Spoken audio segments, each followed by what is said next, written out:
지금 시나이 산에서 일어나고 있는 일입니다. 여러분이 하던 모든 일을 멈추고 주목해 주시길 바랍니다. 지금부터 제가 나누려는 이야기는 주류 언론이 완전히 침묵하고 있는, 뉴스가 다루지 않는, 그리고 여러분이 성경 예언과 우리가 사는 시대에 대해 알고 있던 모든 것을 근본적으로 바꿀 수 있는 내용이기 때문입니다. 평생을 이 길을 걸어온 현지 베두인 가이드들, 전 세계에서 순례 온 사람들, 이 성스러운 산기슭께서 평생을 기도로 바친 수도사들, 그들 모두가 한결같이 놀라운 현상을 보고하고 있습니다. 바로 3000여 년 전 모세가 살아계신 하나님을 만났던 바로 그 산 위에 나타난 신비로운 빛, 초자연적인 광채입니다. 이것이 무엇을 의미하는지 상상이나 할 수 있겠습니까? 어떤 분들은 이게 너무 믿기 힘든 이야기라 자연적인 현상일 것이라고 생각할 수도 있습니다. 저도 그 회의적인 시각을 충분히 이해합니다. 하지만 친구여, 잠시만 저와 함께 해 주십시오.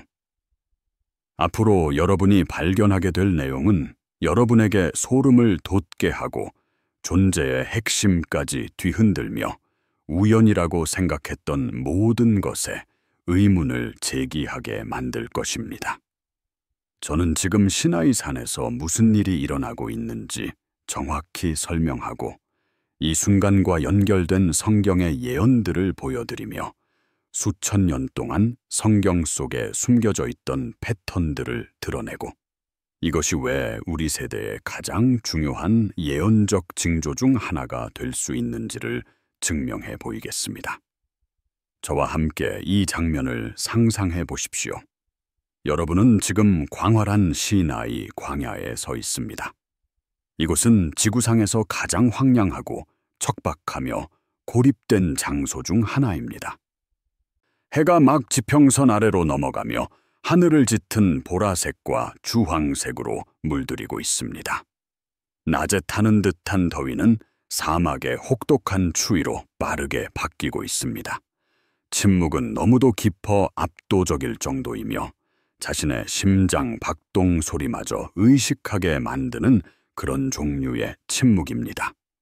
그리고 고대의 풍경 위로 어둠이 내리자 목격자들은 모든 자연적 설명을 거부하는 어떤 현상을 묘사하기 시작합니다. 그것은 달빛도 별빛도 도시의 불빛 반사도 아닙니다.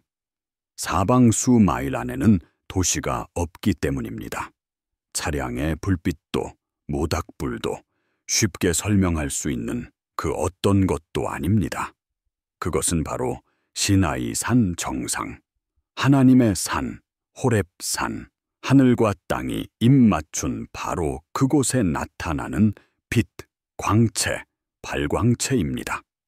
이것이 무엇이든 될 수 있다고 생각할 수도 있습니다. 번개나 어떤 종류의 대기 현상, 심지어 조작일 수도 있겠지요. 하지만 여러분을 절대적으로 충격에 빠뜨릴 사실이 있습니다. 이런 일이 이번이 처음이 아니라는 것입니다. 수많은 세대 동안 이 지역에 살아온 베두인 가이드들, 그들의 조상들이 1000년 넘게 이 모래 위를 거닐었던 그들은 대대로 전해 내려오는 구전 전통을 가지고 있습니다. 그들은 신성한 존재감으로 숨쉬는 산에 대해 이야기합니다. 그들은 산 정상이 이 세상의 것이 아닌 빛으로 빛나는 밤에 대해 말합니다. 그들은 그것을 하나님께서 불과 영광 가운데 강림하셨던 때를 산이 기억하는 것이라고 묘사합니다.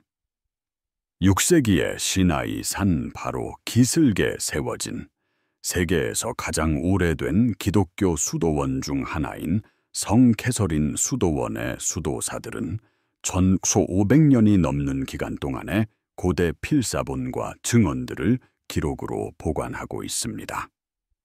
그리고 이 기록들에는 예언적으로 매우 중요한 시기에 시나이 산에서 특별히 발생했던 설명할 수 없는 빛, 비정상적인 대기 현상, 그리고 영적 체험에 대한 기록들이 문서화되어 있습니다.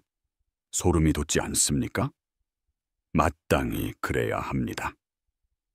친구여, 시나이 산은 그저 또 다른 산이 아닙니다. 에베레스트 산이나 킬리만자로 산처럼 사람들이 모험이나 성취를 위해 오르는 그런 유명한 봉우리와는 다릅니다. 이 산은 하나님께서 직접 부여하신 이름, 하나님의 산이라는 이름을 가지고 있습니다. 이곳은 언약의 산, 율법의 산, 영광의 산입니다. 이곳은 문자 그대로 하늘이 땅에 닿았던 곳입니다. 하나님께서 불과 영이 그리고 천둥 가운데 강림하셨던 곳입니다. 땅이 너무나 격렬하게 흔들려 온 민족이 두려움에 떨었던 곳입니다. 인간의 손이나 정과 망치가 아닌 바로 하나님의 손가락이 돌판에 십계명을 쓰셨던 곳입니다. 모세가 음식이나 물 없이 오직 전능자의 임재만으로 40일 밤낮을 보냈던 곳입니다. 엘리야가 이세벨의 위협을 피해 도망쳤을 때 지진과 바람과 불이 지나간 후 고요한 세미한 음성 속에서 하나님을 만났던 곳입니다. 이 산은 신성한 역사로 흠뻑 젖어 있고 초자연적인 만남으로 가득하며 자연적인 것과 초자연적인 것 사이의 장막이 믿을 수 없을 정도로 얇은 장소로 영원히 표시되어 있습니다. 그리고 지금 그곳에서 다시 무언가 일어나고 있습니다. 하지만 왜 지금일까요? 왜 인류 역사에 바로 이 순간에, 왜 세상이 전례 없는 혼돈에 빠져 있을 때, 왜 우리가 전 세계적으로 징조와 기사들이 증가하는 것을 보고 있을 때일까요? 계속 저와 함께해 주십시오. 이제 여러분의 마음을 완전히 날려버릴 무언가를 보여드리겠습니다. 3,500년 전 인류 역사상 가장 극적인 순간 중 하나로 여러분을 데려가 보겠습니다. 출애굽기 19장입니다. 이스라엘 백성은 이집트에서의 400년간의 잔혹한 노예 생활에서 막 해방되었습니다. 그들은 10가지 재앙을 목격했고 마른 땅으로 홍해를 건넜으며 그들의 적들은 뒤에서 물에 잠겼습니다. 하늘에서 내리는 만나와 바위에서 솟아나는 물로 하나님의 공급하심을 보았습니다. 그리고 이집트를 떠난 지 3개월 후 그들은 시나이 산에 도착합니다. 16절은 이렇게 말합니다. 셋째 날 아침에 우레와 번개가 있고 빽빽한 구름이 산 위에 있고 나팔 소리가 매우 크게 들리니 진중에 있는 모든 백성이 다 떨더라. 상상이 되십니까? 200만에서 300만으로 추정되는 온 민족이 하나님의 현현하시는 임재 앞에서 두려움에 떨고 있는 모습을 말입니다. 18절은 계속됩니다. 신의 산에 연기가 자욱하니 이는 여호와께서 불 가운데서 거기 강림하심이라. 그 연기가 옹기 감아 영이 같이 떠오르고 온 산이 크게 진동하며 불, 연기, 그리고 온 산이 흔들리는 모습. 이것은 미묘하거나 조용한 현상이 아니었습니다. 부인할 수 없고 틀림없는 능력으로 자신의 임재를 선포하시는 하나님이셨습니다. 19절입니다. 나팔 소리가 점점 커질 때에 모세가 말한즉 하나님이 음성으로 대답하시더라. 하나님께서는 그 산에서 귀에 들리게 말씀하셨습니다. 그분의 음성은 광야를 가로질러 울려 퍼졌습니다. 그리고 그분은 무엇을 말씀하셨습니까? 십계명, 도덕법, 이스라엘뿐만 아니라 모든 인류 문명을 형성하게 될 의와 정의의 기초를 말씀하셨습니다. 하지만 여러분을 절대적으로 놀라게 할 사실은 여기서 끝나지 않습니다. 출애굽기 24장 15, 18절을 보면 모세가 산의 오르마에 구름이 산을 가리며 여호와의 영광이 신의 산 위에 머무르고 구름이 엿새 동안 산을 가리더니 일곱째 날에 여호와께서 구름 가운데서 모세를 부르시니라. 이스라엘 자손의 눈에 여호와의 영광이 산 꼭대기에서 맹렬한 불같이 보였고 모세는 구름 속으로 들어가서 산 위에 올랐으며 40일 40야를 산에 있으니라. 맹렬한 불. 이것은 은유나 상징적인 언어가 아닙니다. 시나이 산 정상에서 40일 이상 계속해서 타올랐던 눈에 보이는 실제적인 영광의 불이었습니다. 모든 사람이 그것을 볼 수 있었습니다. 밤낮으로 6주 동안 하나님이 임재하시고 말씀하시며 언약을 세우고 계시다는 것을 끊임없이 상기시켜주는 증표였습니다. 이제 출애굽기 34장으로 넘어가 봅시다. 모세는 40일 밤낮으로 하나님의 임재 가운데 있었습니다. 그는 언약의 돌판을 받았고 전능자와 직접적이고 친밀한 교제를 나누었습니다. 그리고 그가 산에서 내려왔을 때 그에게 초자연적인 일이 일어났습니다. 29절입니다. 모세가 그 증거의 두 판을 모세의 손에 들고 시내 산에서 내려오니 그 산에서 내려올 때에 모세는 자기가 여호와와 말하였으므로 말미암아 얼굴 피부에 광채가 나나 깨닫지 못하였더라. 그의 얼굴이 빛나고 있었습니다. 신성한 빛을 발하고 있었습니다. 30절입니다. 아론과 온 이스라엘 자손이 모세를 볼 때에 모세의 얼굴 피부에 광채가 남을 보고 그에게 가까이 하기를 두려워하더니 그들은 두려워했습니다. 모세의 얼굴에서 발산되는 하나님의 영광이 너무나 강렬하고 압도적이어서 사람들이 감히 그를 직접 쳐다볼 수조차 없었습니다. 그는 수건으로 얼굴을 가려야만 했습니다. 하나님의 영광의 반사광이 인간의 눈으로 감당하기에는 너무나 강했기 때문입니다. 친구여, 이제 이것을 연결해 보십시오. 모세의 얼굴은 시나이 산에서 하나님의 영광의 임재 가운데 있었기 때문에 빛났습니다. 그는 스스로 그 빛을 만들어내지 않았습니다. 그것은 마치 달이 태양의 빛을 반사하는 것과 같은 반사관계였습니다. 모세의 얼굴은 하나님의 영광을 반사했습니다. 이제 여러분의 심장을 뛰게 할 질문을 던져보겠습니다.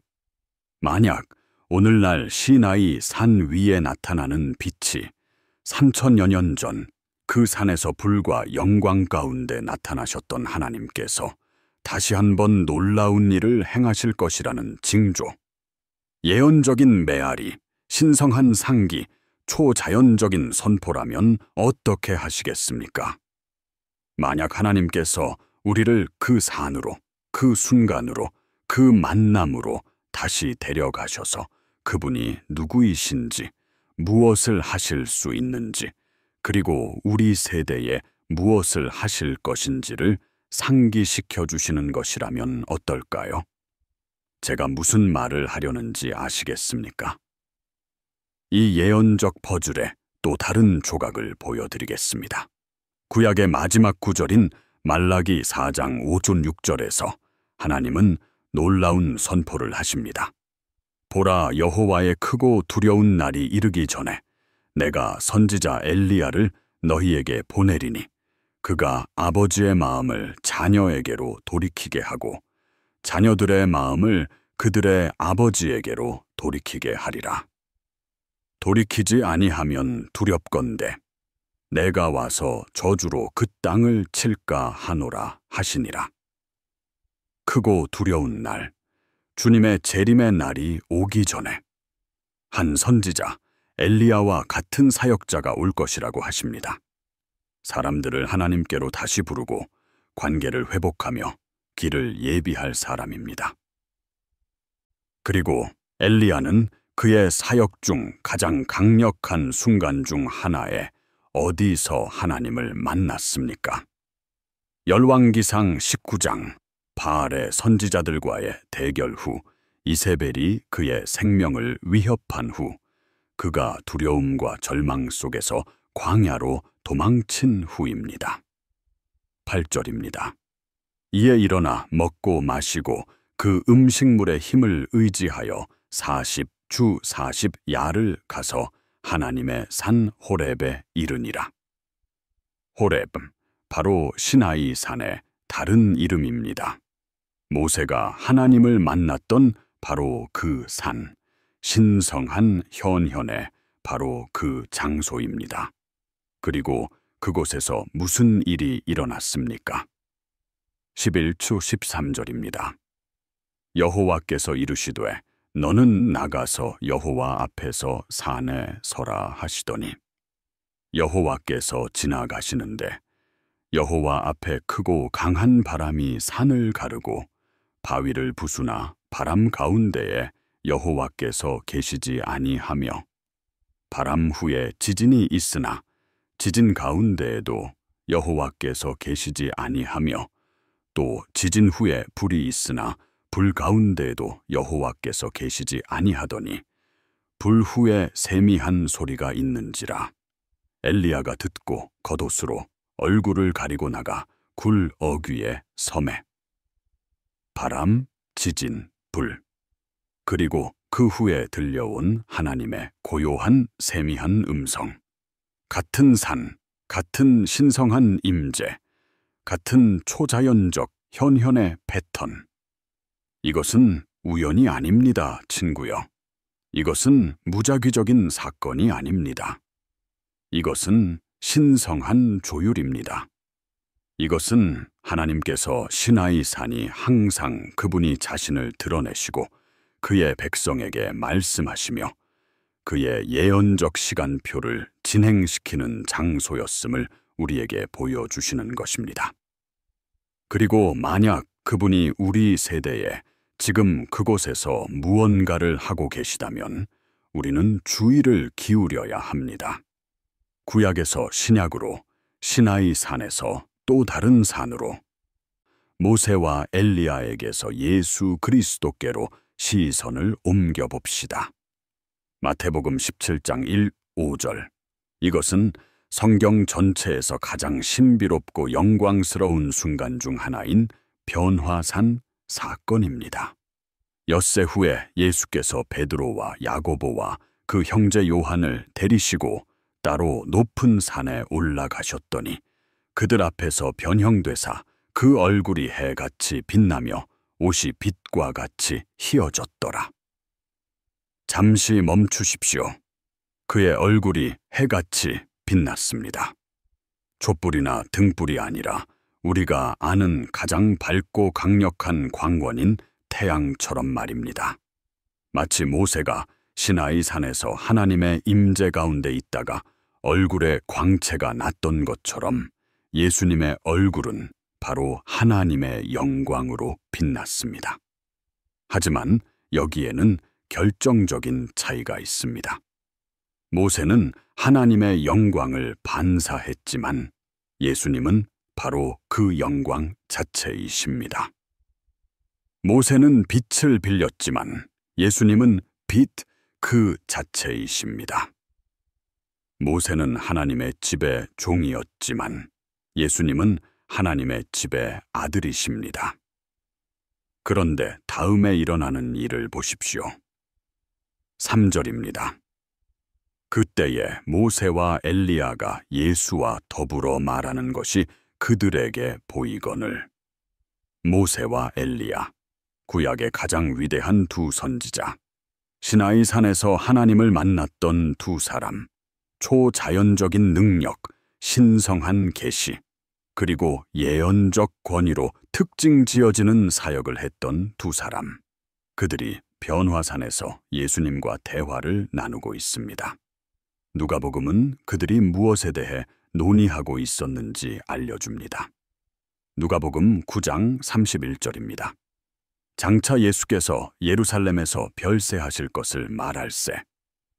그들은 그분의 죽음, 희생, 십자가 처형에 대해 이야기하고 있었습니다.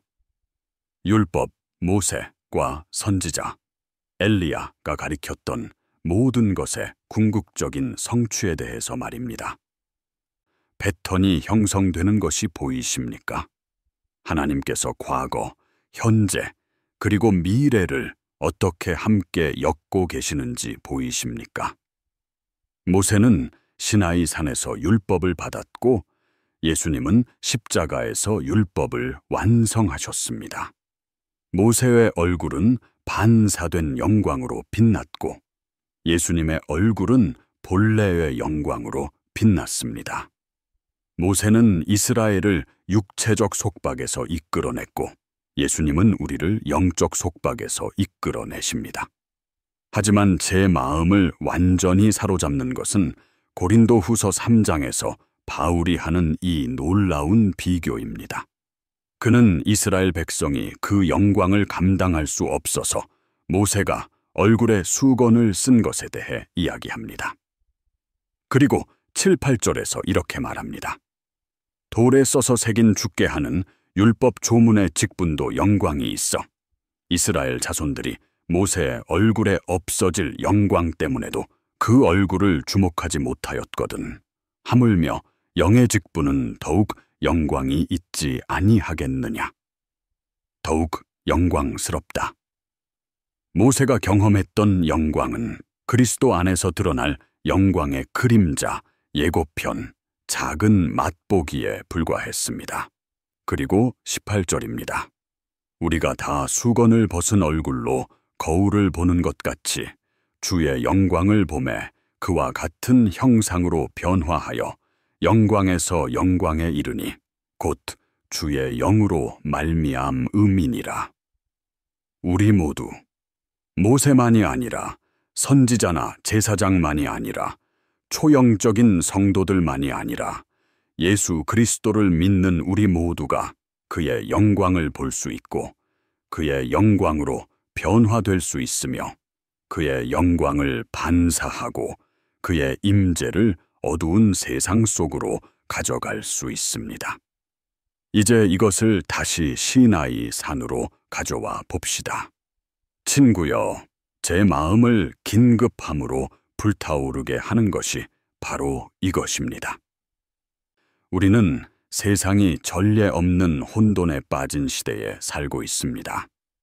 우리가 직면하고 있는 모든 위기를 나열할 필요는 없습니다. 여러분은 그것들을 알고, 보고, 느끼고 있습니다. 전쟁과 전쟁의 소문, 민족이 민족을, 나라가 나라를 대적하여 일어나고 곳곳에 지진과 기근, 전염병이 있으며 거짓 선지자들이 많은 사람을 미혹하고 많은 사람의 사랑이 식어가는 것. 이것들은 단지 무작위적인 사건이나 불행한 상황이 아닙니다.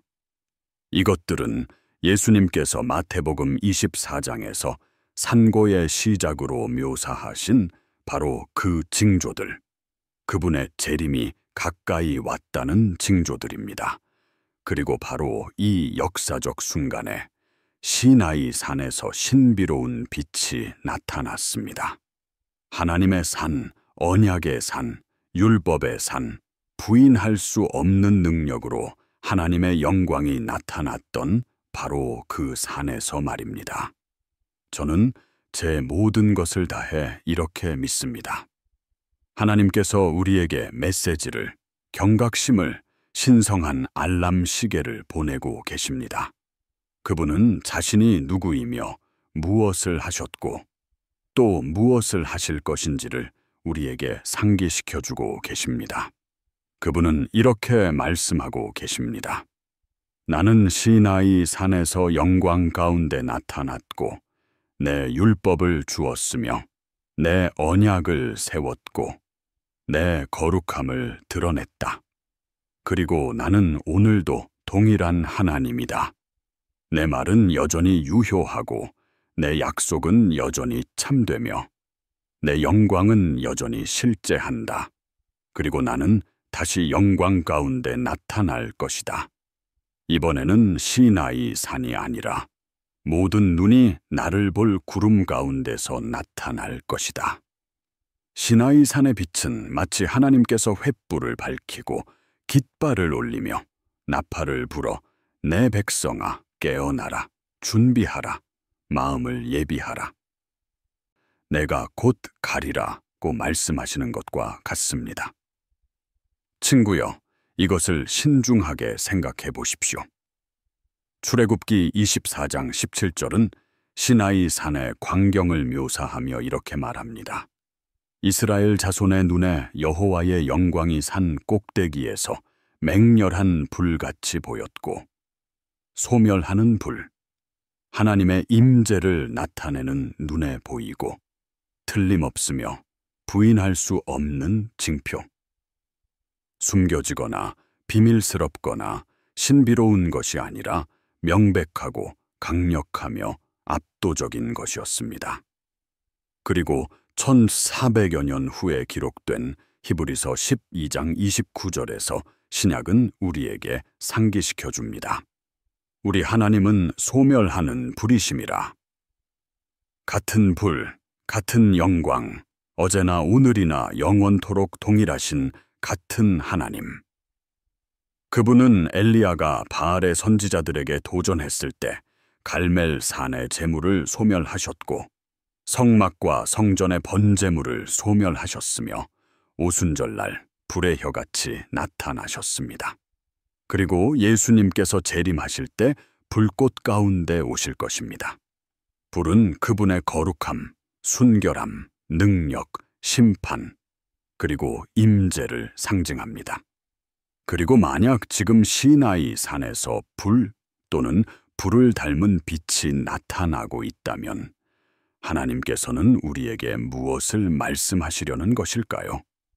저는 그분이 자신이 거룩하시다는 것, 우리가 섬기는 하나님은 변하지 않으시고 타협하지 않으시며 기준을 낮추지 않으시는 의와 공의와 진리를 요구하시는 하나님이심을 상기시켜 주신다고 믿습니다.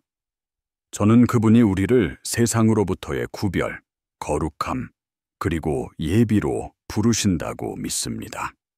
왜냐하면 예수님께서 재림하실 때 그분은 미지근하고 타협하며 세상적인 교회를 위해 오시는 것이 아니라 스스로를 예비한 신부, 점이나 주름이 없는 신부, 깨어 기다리며 거룩한 기대로 살아가는 신부를 위해 오시기 때문입니다.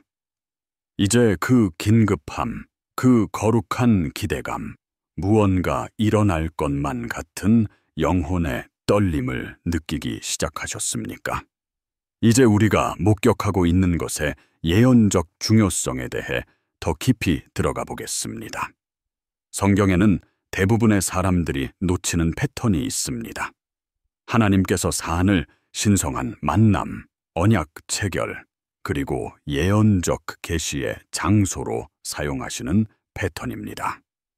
하나님께서 모세에게 율법을 주신 시나이 산, 아브라함이 이삭을 바쳤고 성전이 세워진 모리아 산, 엘리야가 하늘에서 불을 내린 갈멜 산, 예수님께서 승천하셨고 다시 오실 감람산, 예수님께서 영광을 드러내신 변화산, 성경에서 사는 평범하고 세속적이며 지상적인 것을 넘어 상승하는 장소, 하늘과 땅이 만나는 장소, 관점과 계시와 만남의 장소를 나타냅니다.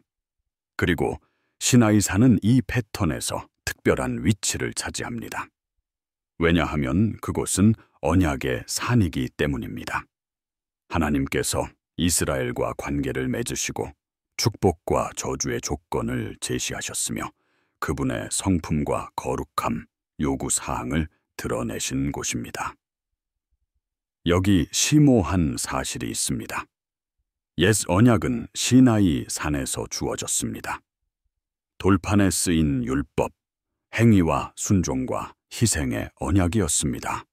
하지만 그 언약은 항상 더 나은 것, 더 위대한 것, 즉 새 언약을 가리키도록 의도되었습니다. 예레미야 31장 31소 33절입니다. 여호와의 말씀이니라. 보라, 날이 이르리니 내가 이스라엘 집과 유다 집에 새 언약을 맺으리라. 이 언약은 내가 그들의 조상들의 손을 잡고 애굽 땅에서 인도하여 내던 날에 맺은 것과 같지 아니할 것은 내가 그들의 남편이 되었어도 그들이 내 언약을 깨뜨렸음이라. 여호와의 말씀이니라. 그러나 그 날 후에 내가 이스라엘 집과 맺을 언약은 이러하니 곧 내가 나의 법을 그들의 속에 두며 그들의 마음에 기록하여 나는 그들의 하나님이 되고 그들은 내 백성이 될 것이라. 여호와의 말씀이니라. 돌판이 아닌 마음에 기록되고 외적인 순종이 아닌 내적인 변화, 죽이는 율법 조문이 아닌 생명을 주는 영, 그리고 그 새 언약은 시나이 산이 아닌 갈보리 산, 예수님께서 십자가에서 죽으시고 죄 사함을 위해 피를 흘리셨으며 성전의 휘장이 위에서 아래로 찢어져 우리가 하나님의 임재 앞으로 나아갈 수 있게 된 바로 그곳에서 세워졌습니다. 하지만 중요한 것은 새 언약이 옛 언약을 무효화하는 것이 아니라 성취한다는 것입니다. 그것은 율법이 가리켰던 모든 것을 가져와 그리스도 안에서 완성시킵니다. 로마서 3장 31절입니다. 그런즉 우리가 믿음으로 말미암아 율법을 파기하느냐? 그럴 수 없느니라. 도리어 율법을 굳게 세우느니라. 그리고 마태복음 5장 18절에서 예수님 자신이 말씀하셨습니다. 내가 율법이나 선지자를 폐하러 온 줄로 생각하지 말라. 폐하러 온 것이 아니요 완전하게 하려 함이라. 진실로 너희에게 이르노니 천지가 없어지기 전에는 율법의 1.1획도 결코 없어지지 아니하고 다 이루리라. 다 이루어질 때까지 단지 그의 초림, 십자가와 부활뿐만 아니라 그의 재림, 최종적인 완성, 만물의 회복까지 말입니다. 따라서 우리가 율법의 산, 옛 언약의 산인 시나이 산에서 징조를 볼 때 하나님께서는 무엇을 말씀하고 계시는 것일까요? 저는 그분이 이렇게 말씀하고 계신다고 믿습니다. 나는 시나이에서 내 율법을 주었고 그리스도 안에서 그 율법을 성취했으며 예수님이 재림하실 때 내가 약속한 모든 것을 완성할 것이다. 그것은 구속사의 시간표 위에 있는 상기, 확인, 그리고 예언적인 표시입니다. 지금은 예수 그리스도의 초림 이후 인류 역사상 가장 예언적으로 중요한 시기입니다. 누군가는 이 점들을 지켜보고 기록하고 설명하며 연결해야 합니다. 예수님께서는 우리에게 깨어 있으라고, 경계하라고, 시대를 분별하라고, 시기를 인식하라고 명령하셨습니다. 누가복음 12장 56절입니다. 외식하는 자여 너희가 천지의 기상은 분간할 줄 알면서 어찌 이 시대는 분간하지 못하느냐. 우리는 알아야 하고 이해해야 하며 깨어 있어야 합니다. 이것은 단순히 통계에 관한 것이 아닙니다. 이것은 성벽 위에 서서 경보를 울리고 그리스도의 신부를 그의 재림을 위해 준비시키는 파수꾼 공동체의 일원이 되는 것에 관한 것입니다.